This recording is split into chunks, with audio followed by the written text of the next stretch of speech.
Bienvenidos. Hoy en Zona Desconocida vamos a tener un programa en donde los límites entre esta realidad y el otro lado van a ser bastante finos. ¿Por qué? Porque vamos a estar mostrando unas investigaciones sobre el contacto con el más allá, con el otro plano. Pero también vamos a estar hablando acerca de Halloween, sobre todo el lado oscuro de Halloween. También representando la conexión con otros mundos, con otras realidades. Así que hoy vamos a estar entendiendo la diferencia y la cercanía entre ambos mundos. Bienvenidos a Zona Desconocida.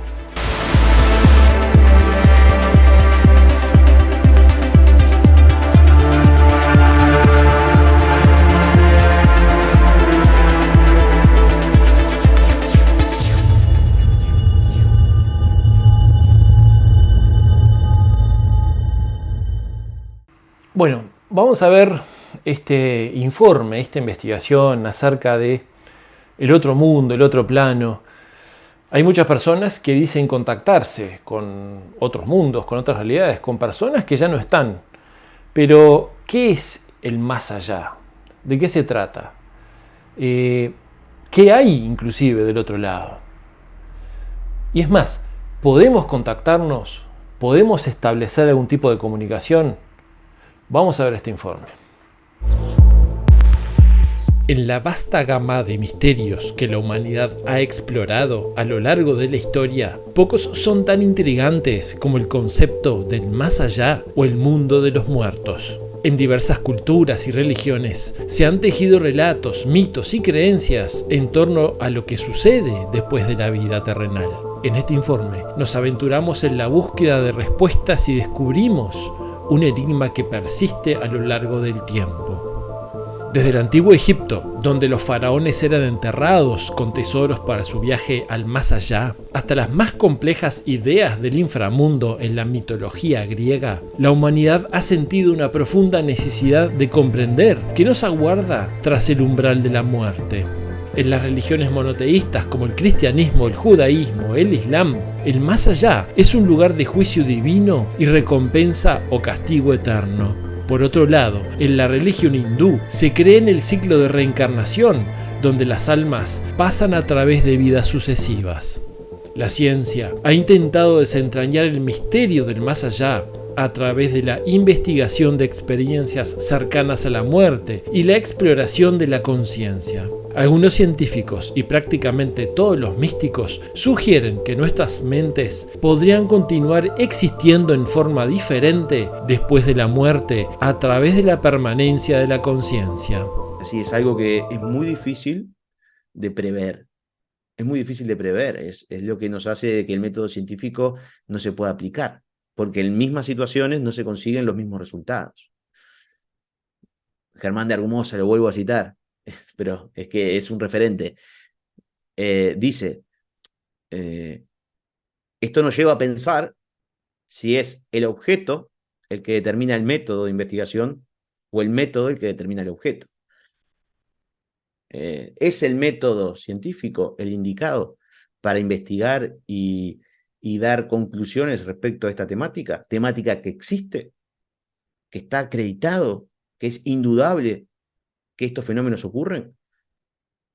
Lo indicado, lo mejor es hablar con las personas que son testigos de lo que sucede para tratar de obtener registros, datos o un contexto de tanto del lugar, de las propias personas y del momento en que esos fenómenos se producen, porque todo eso aporta datos que luego tienen que tener, que deben ser tenidos en cuenta al momento de sacar conclusiones.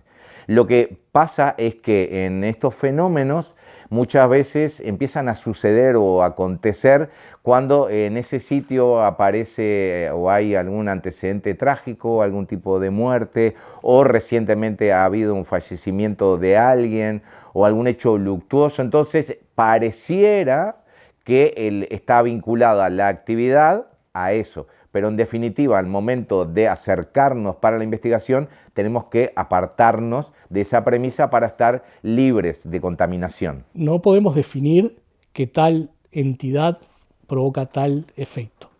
Eso no podemos decir.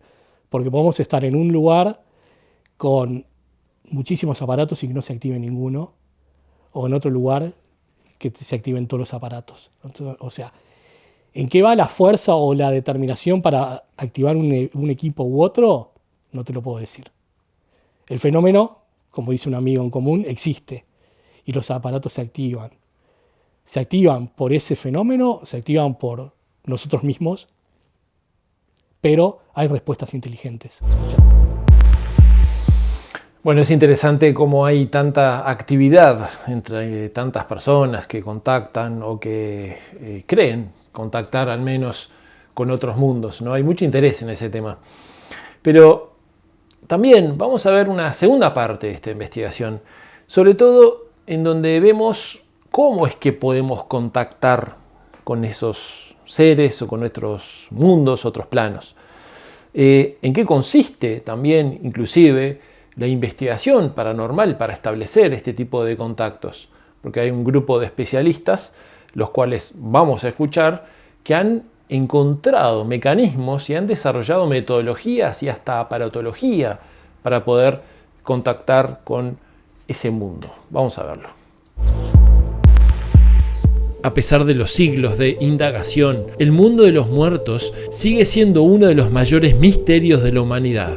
Mientras que la ciencia y la religión ofrecen teorías e ideas diversas, la verdad sigue esquiva. Una corriente significativa de la exploración del más allá es el espiritismo, un movimiento que surgió en el siglo XIX y que se ha mantenido en constante evolución. El espiritismo sostiene que es posible comunicarse con los espíritus de los fallecidos a través de médiums o canales. Yo no tengo una creencia, tengo hipótesis que manejo. Y siempre lo digo en los programas. Lo digo y digo, la hipótesis espírita, o del más allá, como le querés, como decís que le podemos denominar, es una hipótesis válida, pero no es la única. Hay una cosa que la experiencia en la investigación de campo me ha dado, y es que este fenómeno que documentamos y que compartimos con la gente es multicausal.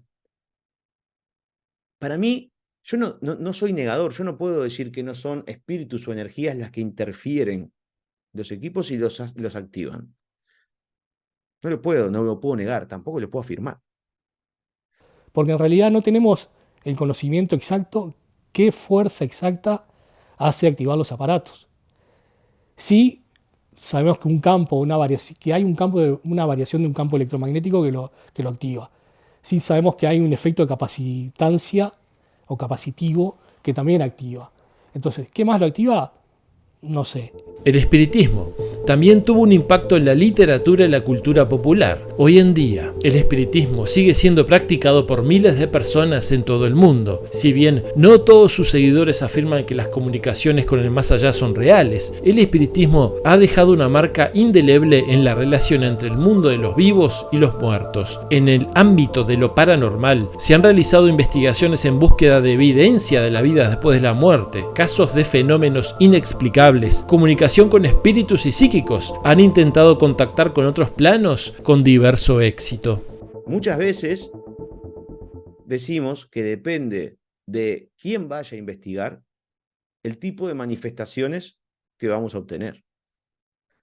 Quien maneja una hipótesis netamente espírita te dice, eso es porque tu energía sirve de una manera a los espíritus que la energía de otra persona no. Y otras personas, dentro de las cuales me incluyo, decimos, capaz que sí, pero también es una hipótesis válida que sea el propio investigador que genera la actividad. Uno, en principio, lo que tiene que hacer es no ir con un preconcepto de lo que allí sucede, no con una base ni fundamentarse en una creencia al momento de investigar. En el proceso de investigación, quienes lo hacen, ¿con qué contactan? Bueno, nosotros básicamente en el tema de aparatos, nosotros captamos fenómenos que existen, ¿no? O sea, los aparatos no están diseñados para captar espíritus, fantasmas, entidades, sino variaciones de campos electromagnéticos, efectos de capacitancia, capacitivos, o incluso cortes de luz tipo barreras láser, sensores de movimiento de distintos tipos, de microondas, por calor, Hay muchos tipos de sensores y tipos de aparatos. ¿Qué contactamos? Bueno, en el equipo tenemos a Isabel, que es demonóloga, asesora en discernimiento de la Escuela Exorcista de Europa. Entonces, entidades, espíritus, nosotros creemos en todo un mundo paranormal, ¿no? No descartamos ningún tipo de entidad. Pero el fenómeno que nosotros captamos son fenómenos físicos, o sea, o campos electromagnéticos o variaciones de algún otro tipo de sensor. Si ya sabemos qué tipo de manifestaciones hay, la investigación ya la organizo de una manera, pero si no sé qué tipo de manifestaciones hay, es otro tipo de organización. Por ejemplo, típico ejemplo, lugar abandonado, ¿sí? Que no hay una denuncia concreta de algo paranormal, pero sí historia muy fea, sangrienta, del lugar, ¿no? Lo que hago es, primero, hacer una recorrida previa, ¿sí? Si estoy con algún sensitivo, lo hago con esa persona, si no, lo hago yo. Y voy midiendo campos electromagnéticos y, como siempre digo, mi primer instrumento es mi propio cuerpo. Entonces voy viendo qué percibo, qué siento en el lugar. Los años investigando tantos y tantos y tantos lugares me han dado, con la experiencia, ya, vamos a decir, una forma de percibir los lugares en donde yo ya sé más o menos qué tipo de manifestación puedo captar. Son diversos los mecanismos para intentar entablar el contacto con el más allá, desde la mediumnidad, utilización de capacidades psíquicas, rituales espiritistas y en la era más moderna, la utilización de aparatos diseñados específicamente para tal fin. Este es un K2, que es un detector de campos electromagnéticos. Es muy conocido. Este se utiliza para detectar las variaciones de campos electromagnéticos. Se utiliza de dos maneras. Una es los investigadores van caminando con el detector en la mano y cuando detectan alguna anomalía, paran ahí y pueden empezar a hacer preguntas, ¿no? Puede ser sí una vez o no 2 veces, que llegue hasta el máximo de LED. Eso depende de cada investigador, lo que considere. Después, para psicofonías, este aparatito es un SB7, una Spirit Box 7, que es una radio que lo que hace es un barrido de frecuencia en todo el dial, sin parar en ningún lado, determinando una velocidad. Generalmente se le pone en 350, 200 milisegundos también. Eso varía según el investigador. Y con esto lo que se hace es se captan psicofonías. El fenómeno de la transcomunicación instrumental, que es cuando obtenemos respuestas claras a través de voces, la mayoría de las veces a preguntas que en el momento hacemos, nos indicaría que estamos en contacto con un más allá, con otra realidad que no es visible a nuestros ojos, pero que convive con nosotros y que se comunica mediante esos aparatos. Todo indicaría a pensar que estamos frente a una continuidad de nuestra existencia que luego en ese otro sitio se puede comunicar hacia este lado. Pero yo en lo personal no tengo del todo claro que sea siempre ese el origen, porque no hay que olvidar que la parapsicología considera que nuestra mente, nuestra propia psique, puede ser la que provoca esas respuestas a través de, obviamente, un mecanismo, una forma que nos es desconocida, porque no es algo que se active a voluntad, sino que en determinadas circunstancias pareciera que se activa y se dispara y que se registra a través de esas voces. Esa hay que tenerla en cuenta también. ¿Cómo? Creo yo, tener la mente abierta de que lo que allí se está manifestando es algo que directamente ni siquiera lo consideramos como una posibilidad de algún tipo de existencia. Capaz que es algo que nos es totalmente ajeno, pero ¿por qué no plantearse, ya que estamos abiertos a posibilidades, por qué no plantearse que se disfraza de algo que nos es conocido para interactuar? Cuando tenemos una respuesta coherente, es lo mismo que cuando se activan los aparatos.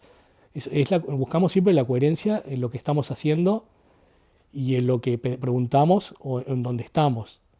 Digo, si estamos acá en el estudio y sale haciendo una investigación, me ponen las vacas, digo, no tiene mucha coherencia en lo que estamos, pero sí en la investigación y en dónde estamos. También podemos entrar a analizar mucho el tema de psicofonías y la coherencia, y hay muchas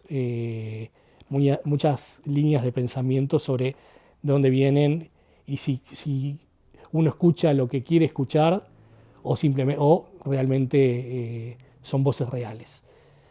Hay muchos fenómenos psicológicos y parapsicológicos que generan ese efecto. Pero en una investigación, siendo investigador paranormal, y cuando nos dan una respuesta clara, se nota. He tenido manifestaciones de diferente tipo, clase, desde físicas, psicológicas, hasta incluso temporales, diría yo. Lo que pasó en la estancia de la Aurora, cuando eso está grabado, cuando David iba atrás mío y apareció, eso no me lo contó nadie, yo lo viví, apareció en un tiempo imposible de recorrer, 30 metros a la distancia, y todo lo que pasó después con los demás compañeros, de que no se sentían que estábamos en la misma realidad, cosas que mi madre me contó que yo había hecho, que yo nunca hice. No sé, me ha pasado en Chile, en Pisagua, por ejemplo, de poder ver un lugar como si estuviese de día y recorrer el lugar a oscuras, como si lo estuviese viendo. Me ha pasado de que me aparezcan 3 arañazos en la piel. No sé, tengo creo que cicatrices de estas batallas, por llamarlo de alguna manera, de todo tipo, ¿sí? Lo que cada una de ellas, y también lo reitero siempre, me ha enseñado, es que podés creer o no.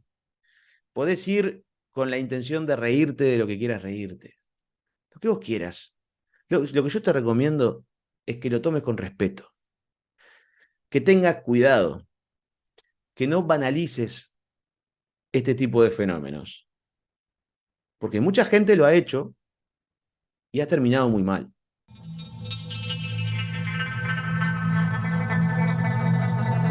OPART, una extraña palabra que es el resultado de un acrónimo de las frases en inglés Out of Place Artifact, artefacto fuera de lugar en español. Hacía referencia en principio a un objeto de importancia histórica que desafía por sus características el contexto donde es hallado y va contra la cronología convencional. El primero de ellos es conocido como la lente de Nimrud. En 1850, el arqueólogo Austin H. Layard encontró una pieza de cristal de roca enterrada bajo las ruinas del Salón del Trono durante las excavaciones de la antigua capital asiria de Kalku, en Irak. Es un lente de forma ligeramente ovalada, datado en el siglo VIII a.C. No hay pruebas de que los asirios utilizaran lentes, y esta ha generado debates sobre su origen. El cráneo del destino sería uno de los 13 cráneos de cristal distribuidos tanto en colecciones públicas o privadas y sobre los cuales se han trazado múltiples historias, leyendas y mitos. Frederick Albert Mitchell Hughes, quien formaba parte de una expedición arqueológica que había llegado a Belice, afirmaba haberla encontrado entre las ruinas de Lubantum, una ciudad de la cultura maya. Esculpido en una sola pieza de cristal de roca, es muy similar a uno real de unos 22,6 centímetros de diámetro y 5 kilos de peso, contando también con una mandíbula articulada. La conclusión: el cráneo del destino no debería existir.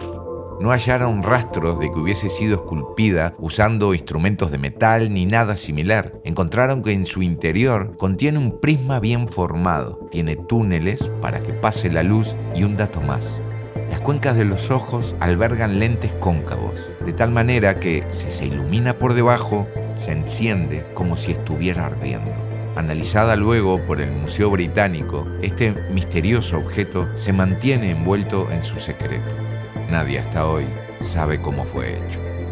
El pilar de Delhi está ubicado en Nueva Delhi, en la India. Nunca se ha oxidado y eso hizo pensar que tenía en él la aplicación de una metalurgia capaz de crear objetos como él, inoxidables. Lo curioso es que si bien hay otros artefactos de similares características en la elaboración de los mismos, no se sabe exactamente por qué se hizo allí ni para qué.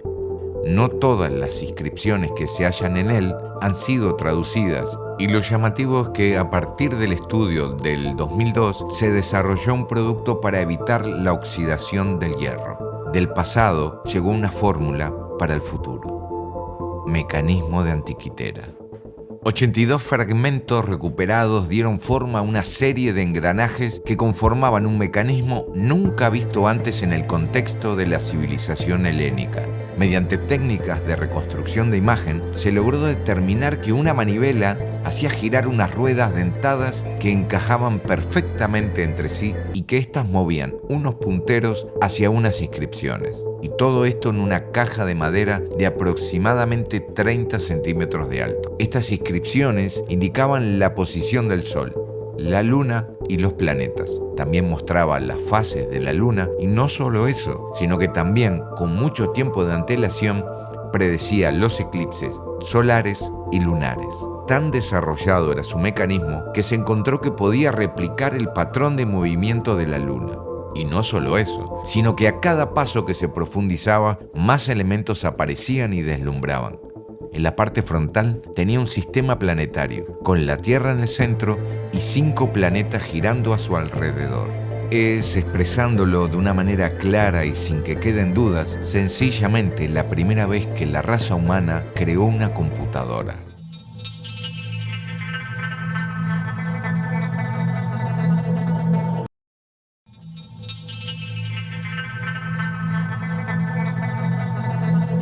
Les quiero recordar que estoy comenzando un nuevo curso de poder mental y realización. Pueden seguirme a través de @HenryHellenser en Instagram, Henry con I latina, como siempre digo, @HenryHellenser, o solicitar la agenda de actividades a través del número de WhatsApp que aparece en pantalla. Vamos a pasar al siguiente tema. Siguiente tema que también tiene una correlación con otros planos, con otros mundos. En este caso el tema Halloween. Pero no solo respecto al folclore de Halloween o lo que es simplemente la cultura que se ha generado alrededor de estas fechas, sino que vamos a ver el lado oscuro de algo que parece mucho más tenebroso aún. Vamos a verlo. Lo que hoy conocemos como la Noche de Brujas o Halloween es tal vez uno de los eventos que más mezclas de leyendas, costumbres y celebraciones tiene.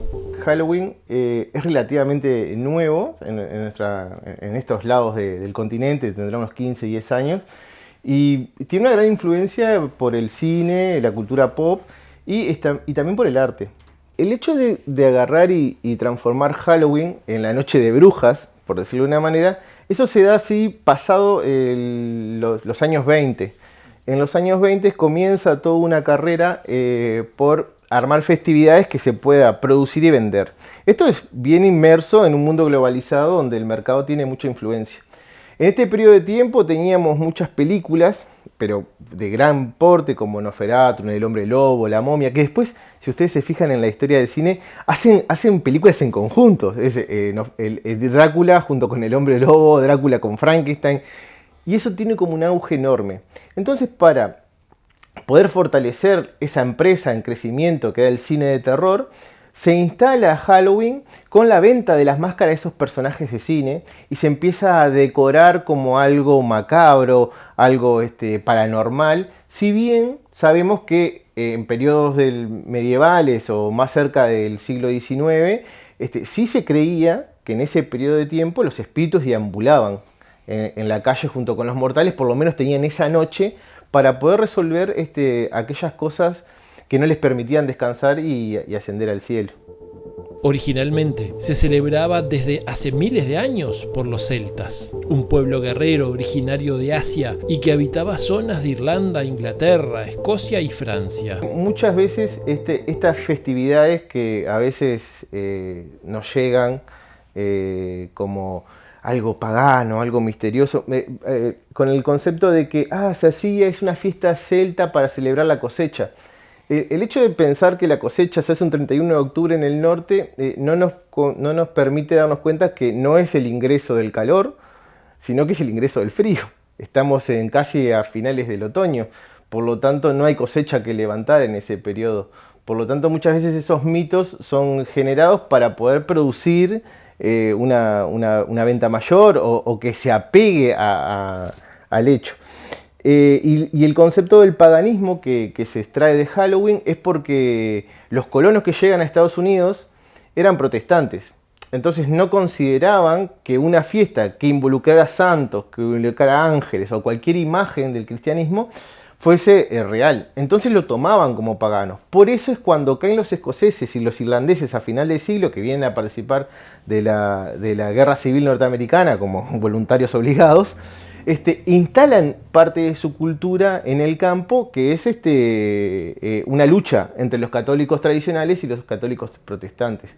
Por eso es que se empieza a generar como que es una fiesta mala, como que es una fiesta pagana, una fiesta maldita, una fiesta que está vinculada con sacrificios y demás cosas, cuando en realidad se viene festejando desde 1835 en toda Europa, e incluso hay registros que se siguió festejando de una forma bastante tradicional a la del medioevo, en Alemania y Francia hasta 1830. Después, con la Segunda Guerra Mundial, se erradicó por completo. Precisamente el 31 de octubre, los celtas celebraban su fin de año. Durante esa noche se creía que los espíritus de los difuntos caminaban entre los vivos y se realizaban fiestas y ritos sagrados que incluían la comunicación con los muertos.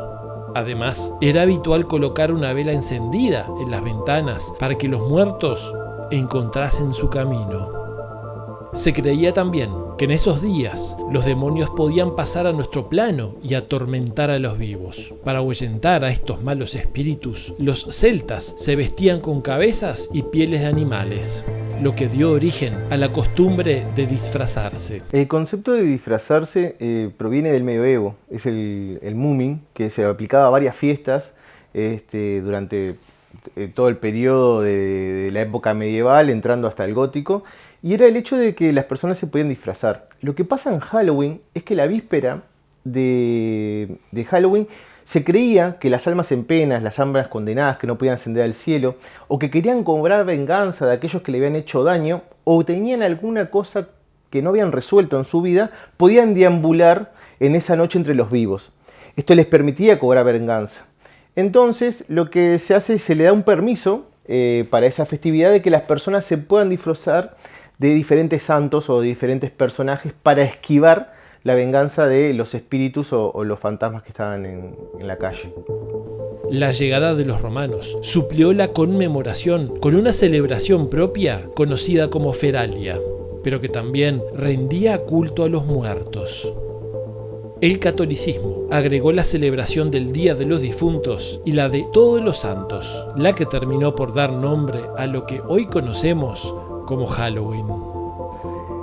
Si nosotros tenemos en cuenta cuándo nace Halloween propiamente dicho, tendríamos que ir a 1735 con Gregorio III, que es el que instala la fiesta de vigilia para Todos los Santos. La fiesta para Todos los Santos, mártires y Todos los Santos, es el 1 de noviembre. Por lo tanto, la vigilia es el 31, cuando empiezan con los rezos y demás. Con el correr del tiempo, se fueron agregando costumbres que tienen diversos orígenes, devenidos de leyendas populares, del folclore y también desde la religión. La fiesta de Halloween es relativamente nueva porque se inicia a finales del siglo XIX con la migración irlandesa y escocesa, de base católica apostólica, o sea, Estados Unidos era protestante, entonces todas lo que eran las fiestas y la creencia en los santos la cree pagana. Ahí que sale el mito de que esto es una fiesta pagana que viene de los celtas y demás. Sabemos que Halloween proviene de la palabra, de la frase All Hallows Eve, que es la víspera de Todos los Santos. Las fiestas católicas tienden a ser festividades, o sea, tienden a ser vísperas. Pensemos en Navidad, que tenemos Nochebuena, y en Año Nuevo, que tenemos Nochevieja.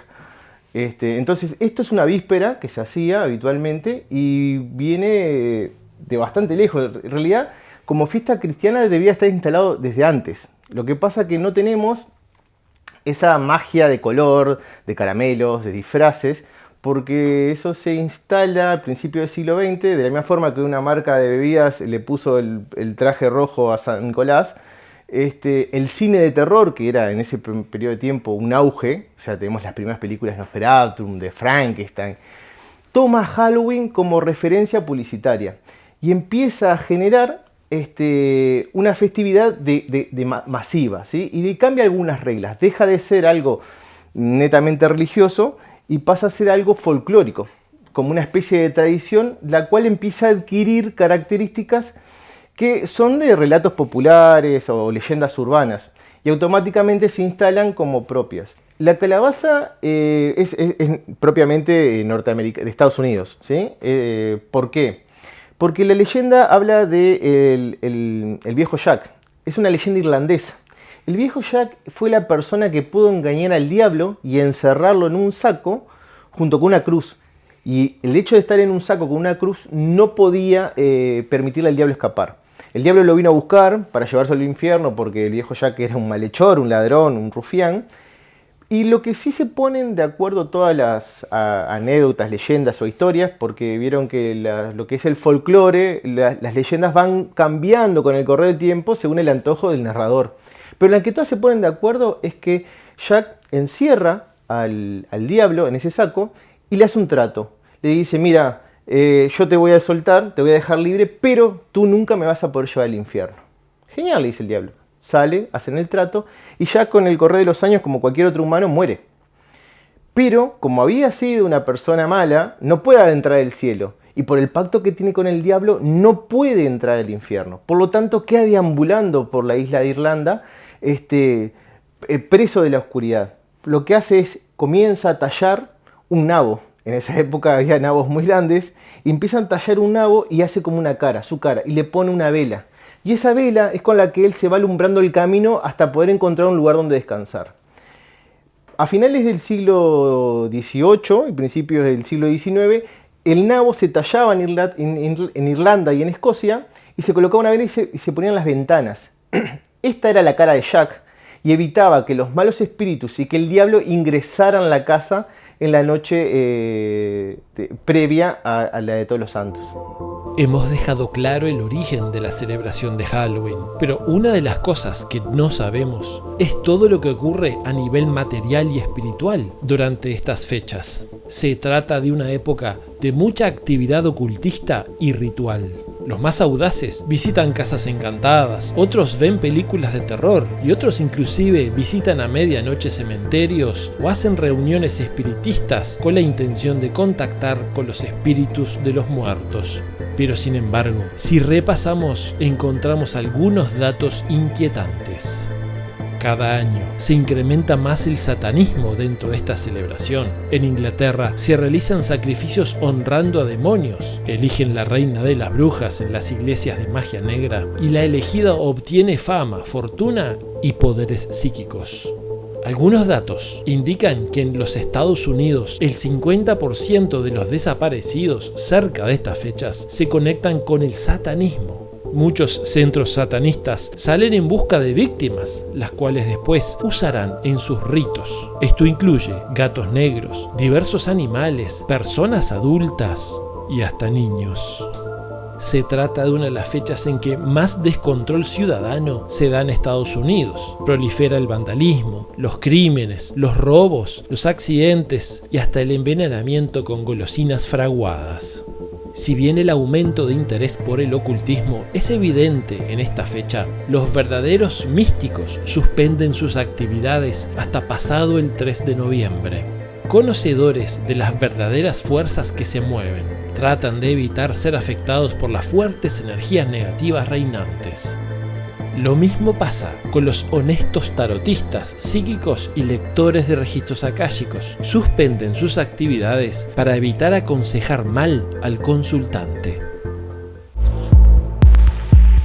Recuerden que pueden no solo seguirnos a través de las redes, sino también enviarnos sus casos, sus dudas, sus inquietudes, proponernos temas. Nosotros nos nutrimos mucho de ese tipo de interacción con ustedes.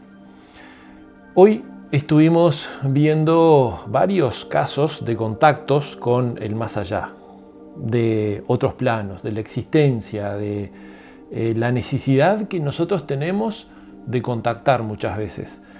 Ahora, uno a veces también se pregunta qué tipo de fuerza o qué es lo que nos motiva para contactar con otras realidades. Evidentemente, muchos de esos casos están motivados por la necesidad de entablar cercanía con personas que ya no están, con personas que fallecieron, con nuestros afectos. Por lo tanto, mucho de esto tiene que ver con el amor que sienten muchas personas que quedan de este lado y que necesitan de alguna manera sentir, mostrar y manifestar ese amor. Ese amor hay que respetarlo. Esa necesidad de contactar, esa necesidad de saber qué es lo que pasa del otro lado, hay que respetarlo. Digo esto porque hay dos temas acá con respecto al respeto justamente por esa situación y por esa motivación. Una es que no deben haber aprovechamientos de ese tipo de necesidad. Hemos visto muchos supuestos mediums o personas que tienen supuestas capacidades psíquicas aprovecharse de esta realidad. Y cuando se aprovechan, utilizan medios, utilizan técnicas que han sido bastante estudiadas, que cualquiera que sabe un poco del tema se da cuenta que son mecanismos de manipulación que utilizan. Insisto, sumamente estudiadas y bastante antiguas, muchas de ellas, de algunas mediums que hemos visto por ahí. Hoy hemos visto varios especialistas serios de ese tema, pero cuando aparecen estos otros personajes desprestigian el tema. No solo desprestigian el tema, sino que también muy probablemente hagan daño. ¿A quiénes? Bueno, a aquellos que de verdad quieren contactarse y ponen a través de su vulnerabilidad su confianza en estos personajes. Hoy tuvimos varios especialistas serios, decíamos, ¿no? Pero ¿cuánto más hay por estudiar, por investigar? Estas técnicas que mostramos hoy de investigación paranormal, de establecer contacto también con otros mundos, hay que continuarlos. ¿Por qué hay que continuarlos? Porque hay mucho por saber. Y eso por saber nos invita a investigar. Y cuando decimos investigar es en forma seria, en forma clara. Tal vez si seguimos en esta línea podamos llegar a conocer más de los otros mundos y descubrir qué tanto más hay en aquella zona desconocida. Hasta la semana que viene. Nos vemos.